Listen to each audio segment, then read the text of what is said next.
Welcome back, folks. Kristen Finan, of course, is a friend of the show, and we get to see her often with Austin Travels Magazine. But today we're actually talking about the nonprofit that she co-founded in 2016 called Carrying Hope. And I have to be honest with you, Kristen, I didn't know you owned this nonprofit. So first of all, good on you for starting something so difficult, especially when I know you're such a busy woman. Can you tell us a little bit about your nonprofit? Yeah, for sure. So basically, as you said, we co-founded here in Austin in 2016. In 2015, I became a foster parent and ultimately an adopted parent also, and really just had kind of a crash course in the system and the areas in which it's broken. So it's a tough system. It really is. And so we took emergency placements, which meant, if a kiddo is being removed from a traumatic situation, they're either going to a CPS office or they're coming to a doorstep like mine. And so I watched kiddos on the doorstep actually coming with nothing or with like one or two items in a trash bag. Like you hear about that happening, and that was actually exactly what was happening. Oh, I'm so sorry to hear that, but I think it's incredible that you were there to intervene, because I know you're a warm and loving home. You have adopted now how many of your brood? We have 2 adopted and then 2 that we kind of co-parent with their bio moms. Oh, so, that's wonderful. Okay. Talk to me about some of the things that y'all provide for those kids who are just entering foster care. Yeah, I mean, that's one thing that I really didn't realize is like, if you are leaving in an emergency situation, you can't take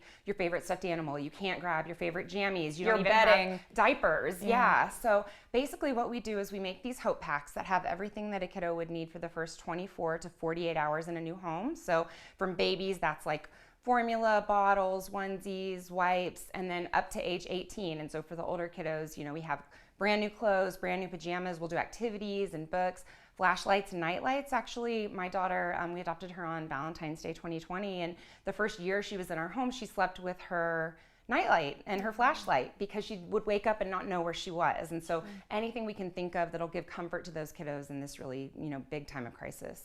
That's so wonderful that you offer those incredible packs. You also do hair and hope. Can you tell me about that? We do, and this has been something, my co-founders and I, it's like as we go along, you see these other holes, right, and these other cracks in the system, and you try to think about what you can do. And we're a transracial adoptive family, and my daughters had the experience of, coming in without anyone being able to care for their hair and spending time in local shelters and in group homes and foster homes. A lot of times they might have somebody come in to do haircuts, but they're not thinking about kiddos with textured hair. And so what we did is we started this program where we pair local stylists with kiddos that need their styles, and we fully compensate the stylists, and we're always looking for more stylists, and they can come in and really be mentors to kiddos who otherwise are just being kind of overlooked.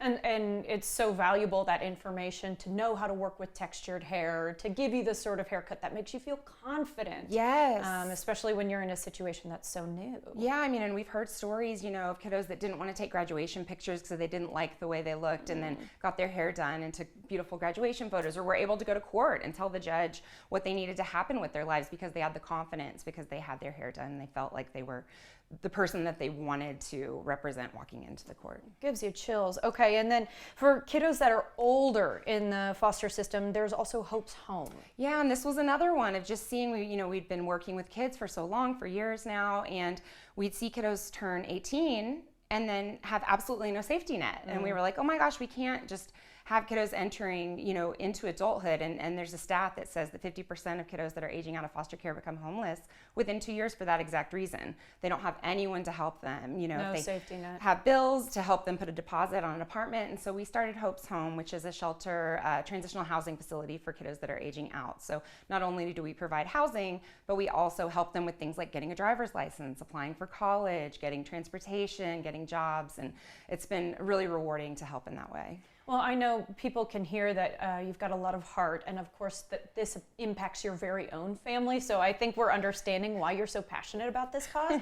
But may I ask, what's something that has been, a lesson that you've learned along the way about the foster care system, or about what these kids need, that you're like, man, I really had no idea about that before I got into all this? I mean, I think it's just the compassion, because the transition is so great. I mean, we meet kiddos that have moved between 20 or 30 houses sometimes in their young lives. And if you don't realize that that takes a toll in their entire lives. It means maybe they're behind in school. It means, maybe they have trouble, forming relationships immediately.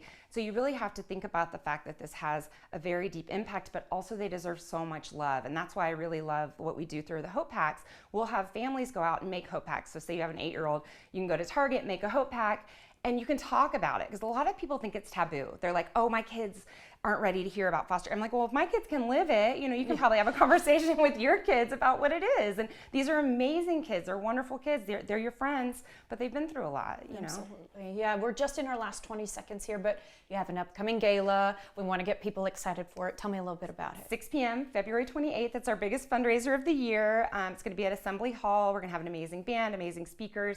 It's going to be a fabulous time for a wonderful cause. Oh, it is a wonderful cause. Thank you so much for what you do, Kristen. We really appreciate your time. Thank you. All right, of course. Okay, guys, don't miss your chance to support this amazing cause. You can also attend the gala. They're always looking for more support, so do anything we can here to help support them. Learn more about the mission at carryinghope.org.